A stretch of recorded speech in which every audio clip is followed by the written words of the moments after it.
Hey beautiful, welcome to your Tuesday tarot reading. I want to dedicate to the collective energy shift with the nodes moving into the Pisces Virgo axis.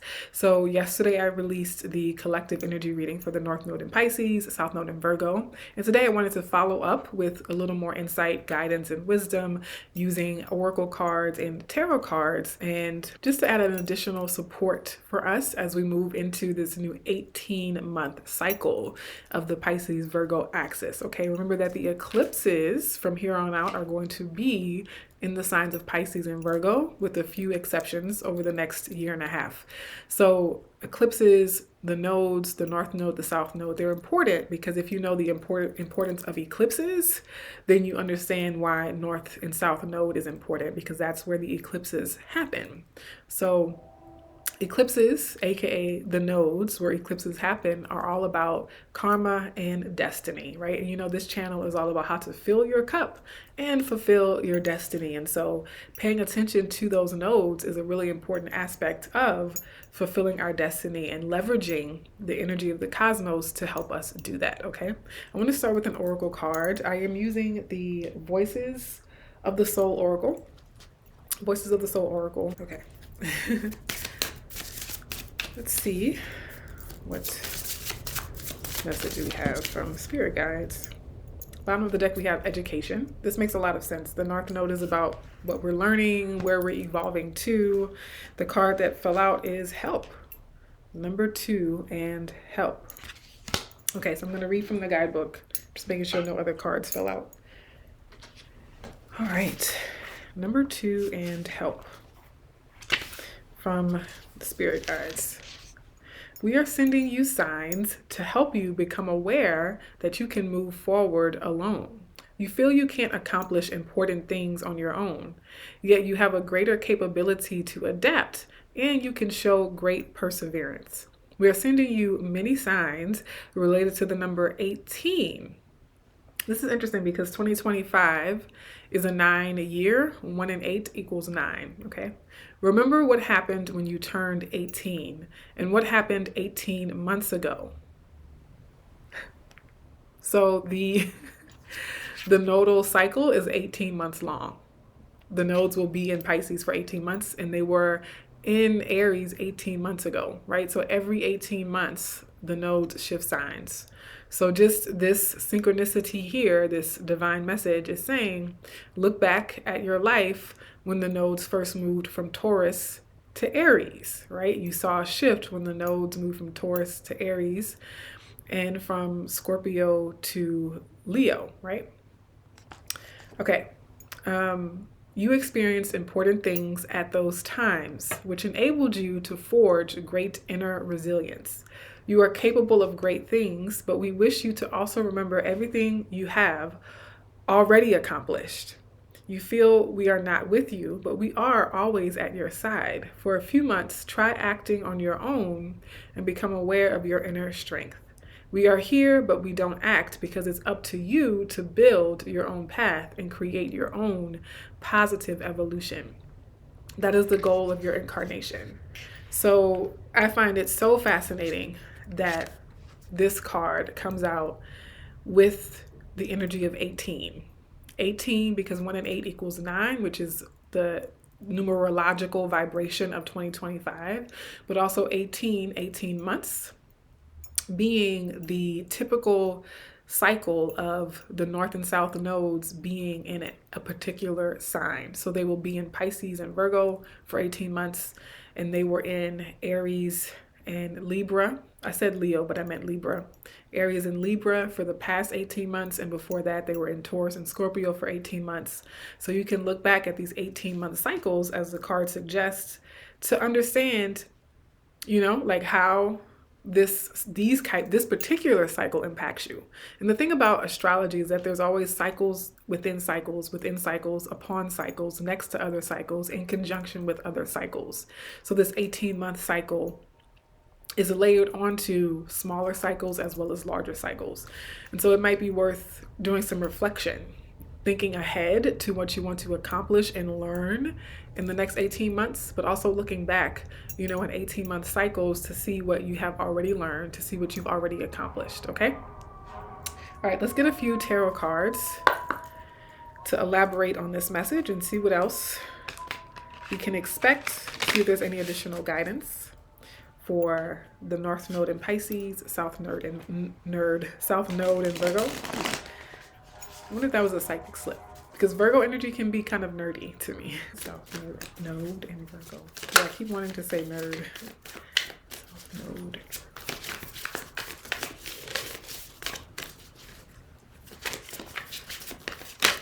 And this is the Spheres of Heaven Tarot. Bottom of the deck, we have the Hanged Man, which, no surprise, is a Pisces card. So Pisces making itself known through the major arcana here. Really, it's Neptune, but Neptune is ruled by Pisces. We have the Two of Swords. The Two of Swords is very relevant to the Hanged Man because they both are similar in energies, very similar. The Hanged Man is water, the Two of Swords is air, but they both represent inaction. They both represent inaction. And so with this nodal shift, you might not do a lot at first. You might not sense a lot at first. You might not have immediate clarity about this upcoming 18-month cycle. But this is an opportunity to practice that stillness, to exercise going slower. And I'm even thinking about with the North Node in Pisces, this Hanged Man energy is an opportunity to dream. You know, when we're not so caught up in the mundane, everyday routines and tasks, we have time to sort of reflect, go within, to get still, to quiet the mind. The Two of Swords can often represent a difficult choice, but in this context, I'm more so getting that this is an opportunity to reflect, to calm the mind, to still the mind, and consider a path that's ahead of you. Consider the path that are the paths, multiple paths that are available to you at any given moment, and not feeling like you have to rush that decision. It's okay to sit with decisions sometime. It's okay to let options and choices marinate every now and then, okay? Beneath that, we do have the Ten of Cups. So this is a Pisces card as well. This is the third decan of Pisces, where the North Node begins its trek through Pisces because the nodes move backwards. And so the 10 being 20 to 30 degrees of Pisces is represented here. And the Ten of Cups represents emotional fulfillment and happiness, family, loved ones. Okay, let's see what else wants to come out. Any additional insights regarding this nodal shift? We have the Knight of Cups, acting on your heart, being led by your heart, being guided by your heart. And we have the Emperor. I like the Emperor. I think this is the Virgo energy coming through. I think this is having an empowered platform or feeling empowered in how you've organized your life, how you've built up your identity, how you've built up your career path, how you've built up your home environment. Really gotten a lot of structure. You've gotten a lot of structure in place, or maybe you will over the next 18 months. So it's okay if you feel like that's not you yet. This could also mean that that's to come, that that's up ahead and something that you will feel more empowered by over the next 18 months. The Emperor is a very structured card. And so this is, I think the Pisces Virgo axis is really important because of course they balance each other out, right? We think about the seesaws, one on the other end of the zodiac wheel and one on the opposite end of the zodiac wheel. So Pisces is like, I want to escape and go dream of things. And Virgo is on this side saying, yes, and we're going to, be grounded and practical, And so they balance each other out. And so this Hanged Man with this Emperor is saying like, yes, retreat into your inner world, escape into your inner world. And you have more safety and freedom to do that when you've taken care of your outer world, when you've taken care of your needs, when you have food to eat on a consistent basis. You know what I mean? Like when things are clean and there's some structure, some order in your life that allows you space and time for stillness, allows you space and time for meditation and reflection and to slow down and, regulate your nervous system. Okay.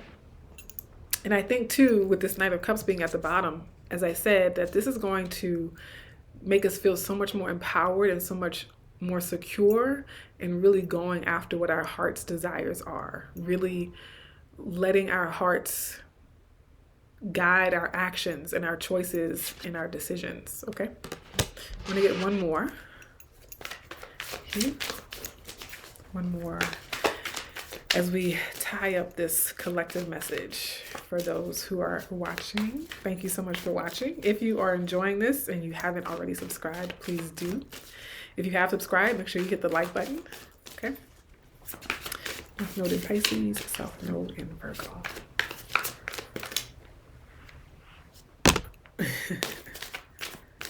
Okay. Bottom of the deck, King of Pentacles.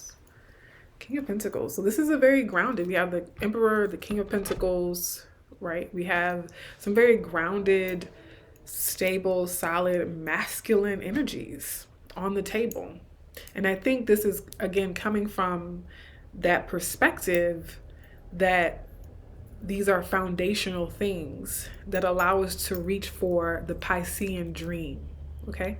So getting those foundational parts of our life, whatever they are, everybody's life is different, okay? So what you need to have a solid foundation in your lifestyle, to have structure in your life, you'll know what that is, or you'll be guided over time as to what that is.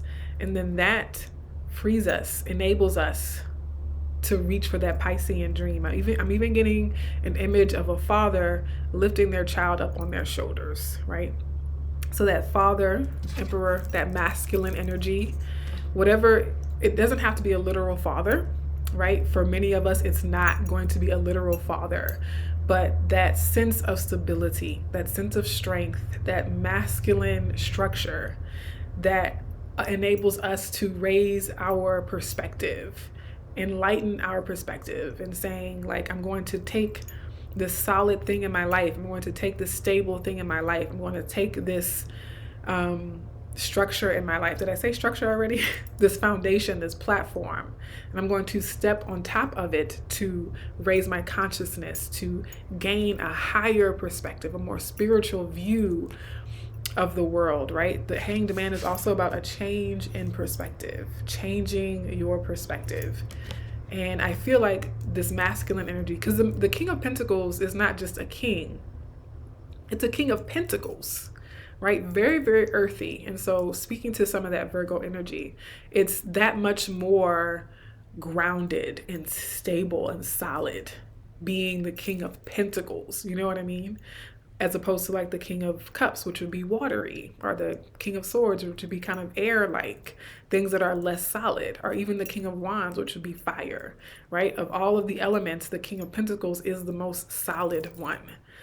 And so I haven't even looked at the card that actually fell out, but this message is coming through very strongly that as much as we might want to escape into the dream and the fantasy of Pisces, we are being strongly encouraged to reinforce the foundations of our lives to support us in going as high as we possibly can. Another analogy that's coming through, bear with me, a lot of analogies being sent my way right now, is that the higher you want to build a structure, the deeper the foundation has to be. The taller the building, the stronger, more solid, more secure the foundation has to be, okay? So Pisces is going to want us to go high. We want to go all the way up to the sky. We want to touch the clouds. We want to build our vessel. We're going to build our creativity all the way up to the heavens and float amongst the clouds. And this tarot reading right now is reminding us that lovely, lovely idea, lovely goal. Let's make sure those foundations are equally deep, solid, and stable enough that you can build to the heavens till your heart's content. Okay? Now for the card that actually fell out, the moon. This is the other Pisces energy. So we have the Hanged Man and the moon, both representative of Pisces in the tarot deck in the energy of Neptune, right? So the Hanged Man more so being Neptune, which again rules Pisces, and the moon actually being Pisces energy.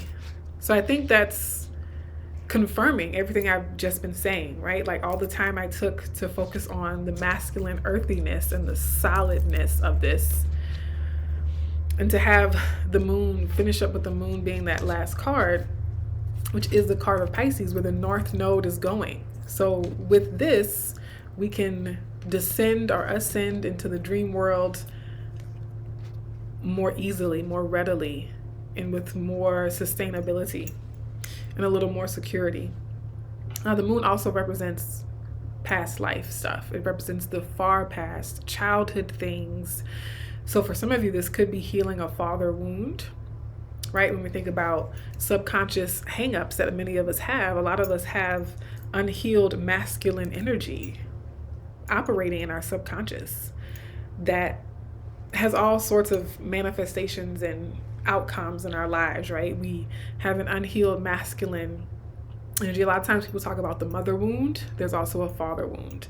And regardless of how your parents did or what they did or didn't do, we all have to keep a healthy balance of masculine and feminine energy within us. And we live in a really masculine society. And I think it hasn't been a healthy version of that masculinity, right? It's one thing to say, oh, we're in a hyper masculine society. We're in a really, our society, especially if you live in the United States, I think, and a lot of westernized countries, very, very masculine. But I think part of the wounding is that the version of masculinity that has been pushed upon us was unhealthy at that, right? So we skewed more masculine. We were out of balance in being over masculine. But then the traits and the expressions of masculinity were toxic, were unhealthy forms and ideas and expressions of that masculinity. So again, regardless of your parents, your relationship to them, who they were, who they are, we all probably could stand to do more healing of our masculine sides as well as our feminine sides. Absolutely, 100%. Needing to heal both sides. Most people, I think, come to this earth for some version of that healing, okay? But again, the moon being the past, and it also reminded me of that South Node energy.